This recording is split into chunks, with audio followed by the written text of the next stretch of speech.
CJ Peterson of cjpetersonwrites.com, and welcome to the Treehouse.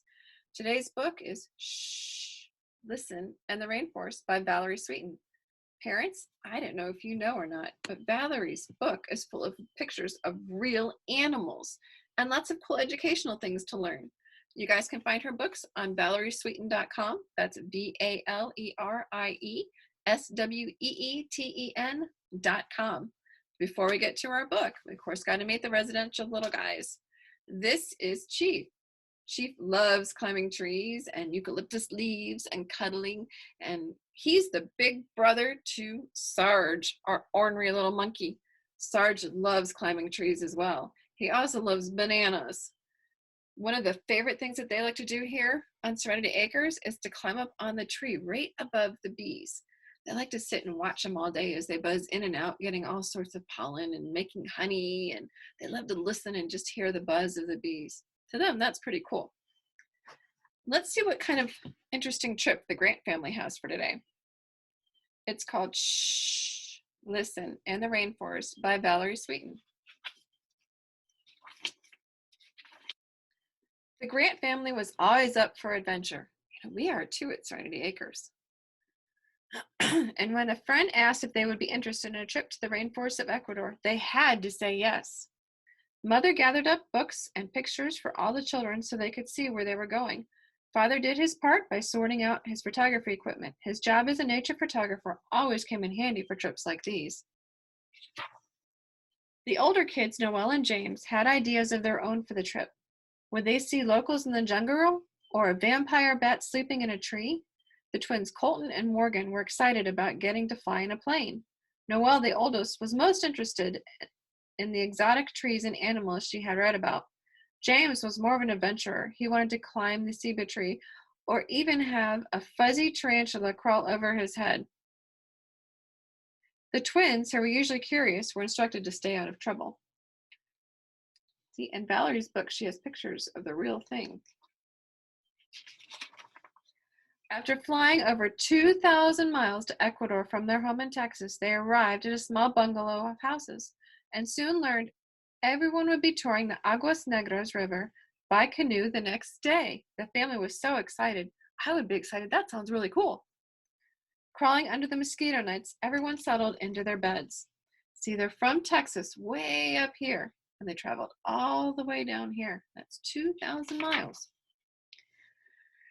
In the morning, the family arose to sunlight filtering through the thick canopy from above. Empanadas and sweet tamales were laid out for breakfast. The kids began playing chase in the campsite.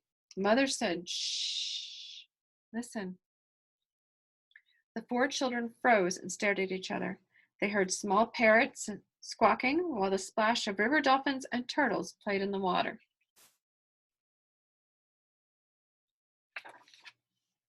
The family loaded up the canoe for the trip and got ready to see the swimming hole down the river.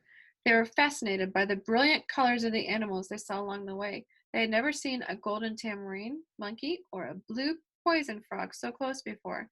The wild array of plants in the rainforest was scattered with palm trees, wild roses, and orchids of every color. James had to keep Colton from wiggling the canoe while his father took the pictures. As they coasted down the river, Mother told her children, "Shh, listen." Father raised his eyebrows when he first heard the roar coming from the howler monkey up in the guayaba tree. The children sat motionless and heard the gentle waves lap at their canoe while crocodiles slept on the faraway shore. Both of those are kind of scary animals. I'd give them a wide berth if you ever saw any in real life.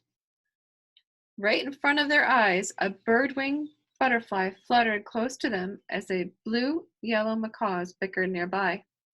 It was hard not to notice the hummingbird sipping budding flowers right when they landed on the shore. The family jumped into the cool water at the swimming hole as soon as they arrived. After the swim, the villagers welcomed their guests with a lunch of chicken and rice, a favorite dish among the residents of Ecuador. Later that night, back at their bungalows, Father reviewed his pictures while Mother wrote in her journal. Noelle and James were excited about the people they met and the colorful clothing they wore. Morgan and Colton played a little orange tree game the children taught them. What do you do when you go on trips? Do you write a journal or do you take lots of pictures? We take lots of pictures on our trips so we can remember everything. Dinner was served around the campfire with all the locals. Mother spoke up. Shh. Listen. The wild pigs squealed when a jaguar chased them through the trails. Overhead, on a branch, a sloth crunched on leaves. The murmur of the fireside stories filled the air. The family found the trip to Ecuador was much more than they ever expected and were ready for the next adventure. Where would they go next? Parents, again, you can find Valerie Sweeten's books on valeriesweeten.com. That's ValeriSweeten. And for next time, until next time, I wanted to thank you for watching the Treehouse. This is Chief and Sarge, and I'm CJ Peterson of cjpetersonwrites.com. Until next time.